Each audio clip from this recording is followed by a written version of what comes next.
siyaset dünyasında sıklıkla kullanılan kavramlar arasında yer alıyor.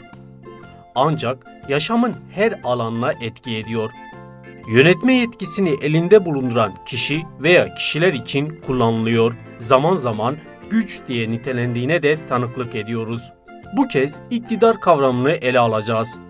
Bakalım insanlar hayatlarının gidişatını doğrudan etkileyen bu kavramı nasıl niteliyor? Halka göre iktidar nedir?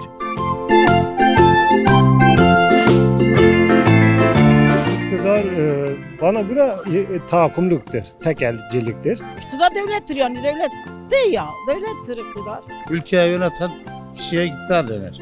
Pek bir şeyim yok aslında. İktidar hakkında görmüyorum ülkemizde bir iktidar olduğunda. Vallahi iktidar oldu ama muktedir olamadı. Bence muktedi nedir onu öğrenelim önce. Bence iktidar bir ülkenin, bir yapının elinde tutan güçtür. Ola iktidar nedir? İktidar deyince aklımıza zam geliyor, pahalılık geliyor. Millet geçinemiyor. Belli başlı şeyleri elinde tutan kişidir. Bence iktidar işsizlik.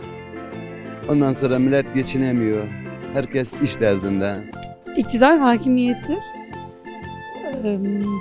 Maalesef bizim ülkemizde bu iktidar kelimesi farklı şekilde kullanılıyor. Tek başına yürütecek bir devlettir yani iktidar. Devletin, yani var olan devletin yönetimini, şeklini belirleyen, onlara işini yapan yani yönetimdir. Yönetim demektir. Yönetim içinde güç gerekiyor. Güç demektir. Benim bildiğim o kadar. Kitle yönetimi. İktidar millet tarafından seçilmiş bir partinin ülkeyi yönetmesidir bana göre. İktidar odur. İktidar muktedir olmaktır, sahip olmak demektir. Günümüzdeki iktidar bizi tam olarak yönetemiyor. İktidar hiçbir şey yok ki hiç. Ancak yönetecek, bir şeyler üretecek. Bir üretmiyor ki.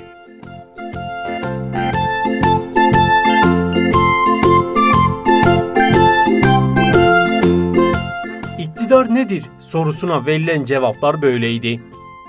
Halk iktidarı devlet, siyaset, yönetim ve hakimiyet gibi kavramlarla açıkladı. İktidarı sıkıntı, zam ve işsizlik diye niteleyenler de vardı. Peki iktidarın temel tanımı ne? Gelin hep birlikte göz atalım.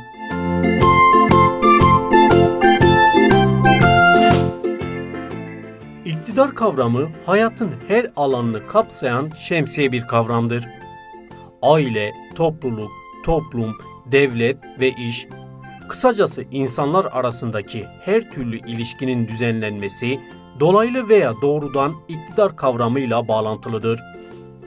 İktidar, kişi ya da kişilere eylemde bulunma, bir şeyler yapabilme fırsatı veren hukuki, siyasi ya da ahlaki güç olarak tanımlanır. Siyasal açıdan ise devlet yönetimini elinde bulunduranların gücü olarak ifade edilir.